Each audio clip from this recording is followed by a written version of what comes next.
मैं अगर अलग लड़ता तो हम लोग कम से कम 2.5 लाख के नीचे हर 48 में से 46 कॉन्स्टिट्यूंसी में 2.5 लाख के नीचे हम लोग वोट नहीं लेते। और आज की जो स्थिति है उस स्थिति में मिनिमम जो है वो 6 सीटें जो है वो हम लोग जीतते हैं। कि हम लोग बीजेपी के आइडियोलॉजी को पसंद नहीं करते, जो एक्सक्लूसिव की उनकी राजनीति है। माइनॉरिटीज़ को वो उम्मीदवारी नहीं देते, चाहे वो क्रिश्चियन माइनॉरिटी हो, चाहे वो मुस्लिम माइनॉरिटी हो, चाहे वो जैन माइनॉरिटी हो, इनको ये उम्मीदवार नहीं देते। इसलिए कम से कम 3 सीटें जो है ये रिलीजियस माइनॉरिटीज़ को हम लोग दे देना चाहिए। क्योंकि जितने भी उम्मीदवार होंगे 2 या 4 मतदार संघ छोड़ के बाकी सभी हिंदू होंगे। इसलिए हिंदुओं को वोट दो, ये जो प्रचार हमेशा होता है कट्टरपंथियों की तरफ से, वो न होगा और न वो कर पाएंगे। इसलिए इससे सबसे बड़ा नुकसान जो है वो भारतीय जनता पक्ष और आरएसएस को होगा। मैं इतना ही कहूँगा कि वो तीनों की बैठक पहली होती है, वो पहले तय कर लेते हैं और उसके बाद में हम लोग की चर्चा होती है। जो पिछली बैठक हुई उस बैठक में हम लोग ने अपनी एक सूची उनको दे दी है और कहा है कि समझौते में जब बुलाया नहीं गया था तो हम लोग ने इन सीटों पर कंसंट्रेट करने की कंसंट्रेट कर रहे थे। अब इनमें से आप कितने सीटें दे सकते हो ये आप हमको बता दीजिए। दूसरी बात वहाँ पर है कि जिस पर हम लोग कॉम्प्रोमाइज़ नहीं करेंगे कि हमको डेमोक्रेसी की सोशलाइजेशन में इंटरेस्ट रखते हैं। किसी एक परिवार या किसी एक समाज के अंदर सत्ता पूरी संपन्न हो, ऐसे विचार के हम लोग नहीं है। इसलिए दूसरा जो हम लोग ने कहा है कि 15 ओबीसी के कैंडिडेट जो कॉमन लिस्ट बनेगी उसमें होना चाहिए। तीसरा जो है कि हम लोग बीजेपी के आइडियोलॉजी को पसंद नहीं करते, जो एक्सक्लूसिव की उनकी राजनीति है। माइनॉरिटीज़ को वो उम्मीदवारी नहीं देते, चाहे वो क्रिश्चियन माइनॉरिटी हो, चाहे वो मुस्लिम माइनॉरिटी हो, चाहे वो जैन माइनॉरिटी हो, इनको ये उम्मीदवार नहीं देते। इसलिए कम से कम 3 सीटें जो है ये रिलीजियस माइनॉरिटीज़ को हम लोग दे देना चाहिए। इन बातों पर हम लोग ने उनसे हमारे जो वंचित अघाड़ी के प्रतिनिधि गए थे उनसे बातचीत हुई है और उनसे कहा कि सोशल डेमोक्रेटाइजेशन अगर होता है तो हम लोग उसका स्वागत करते हैं।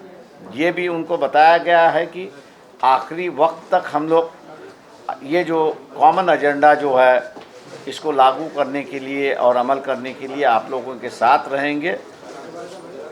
और मैं उम्मीद करता हूं कि जितनी भी राजनीतिक दल है ये इसमें डेमोक्रेसी को सोशलाइजेशन करने में पूरी तरह से मदद करेंगे, सहयोग करेंगे और अपने पार्टियों में भी बदलाव करने की बातचीत शुरुआत करेंगे। मैं इतना ही आपसे कहूँगा कि मैं अगर अलग लड़ता तो हम लोग कम से कम 2.5 लाख के नीचे हर 48 में से 46 कॉन्स्टिट्यूंसी में 2.5 लाख के नीचे हम लोग वोट नहीं लेते। और आज की जो स्थिति है उस स्थिति में मिनिमम जो है वो 6 सीटें जो है वो हम लोग जीतते हैं। ये यहाँ की सिस्टम भी जानती है, राजनीतिक दल भी जानते हैं और हम लोग उम्मीद करते हैं कि जो मुर्गी हम लोग ने पकाई है उस मुर्गी का बराबरी के तरीके से हिस्सा होगा और आखिरी दम तक हम लोग कहेंगे कि बराबरी के हिस्से के लिए सबको लिया है, इसको हम लोग प्रयास करते रहेंगे। बराबरी अर्थात 12 सीटें पर मैं 12 बारी की नहीं कह रहा हूँ, मतलब उस तरीके से मैथमेटिकल कैलकुलेशन के हिसाब से नहीं कह रहा हूँ, लेकिन हर किसी को संतुष्ट हो, हर किसी की इज्जत बचे। जैसे कि एनसीपी और शिवसेना दोनों की नई पार्टियां हैं, उनके सामने जो समस्या है वो हम लोग भी जानते हैं कि जो सिंबल उनको मिला है वो परमानेंट होना चाहिए, और दूसरी है कि उनकी पॉलिटिकल पार्टी रिकॉग्नाइज होना ये भी ज़रूरी है। ये दो परिस्थिति जैसे उनके सामने है, वही परिस्थिति वंचित बहुजन आघाड़ी के सामने भी है कि वो अपनी आइडेंटिटी पहली बार जो है वो रिकॉग्नाइज करना और सिंबल अपना फिक्स करने के परिस्थिति में आ चुकी है। इसलिए जो उनकी समस्या है वो वंचित की भी समस्या है, कांग्रेस की वो समस्या नहीं है। इसलिए इस बात को रखते हुए मैं समझता हूँ कि बातचीत होगी, और इसलिए हम लोग जो है वो इस मुद्दे को लेके हर कोई संतुष्ट हो वो हम लोग देखेंगे। देखिए, अगर वोटों की बात करूँ तो आज वंचित बहुजन आघाड़ी सबसे बड़ी पार्टी है। कांग्रेस हो, एनसीपी हो या शिवसेना हो, इनका जो पिछला 20 साल का 25 साल का जो इतिहास है ये समझौते का इतिहास है। जहाँ पर ये लड़ते थे वहाँ पर उनका वजूद बचा हुआ है, जहाँ पर ये लड़ते नहीं थे उनका वजूद ख़त्म हो चुका है। इसलिए हर पॉलिटिकल पार्टी जो मांग रही है, जो सीटों पे उन्होंने लड़ा है वही सीटें वो मांग रहे हैं और आग्रह कर रहे हैं कि हमको वही सीटें मिलनी चाहिए। उससे बाहर वो सीट नहीं मांग रहे हैं। उसकी वजह यह है कि उनका वजूद वहाँ पर ख़त्म हो चुका है।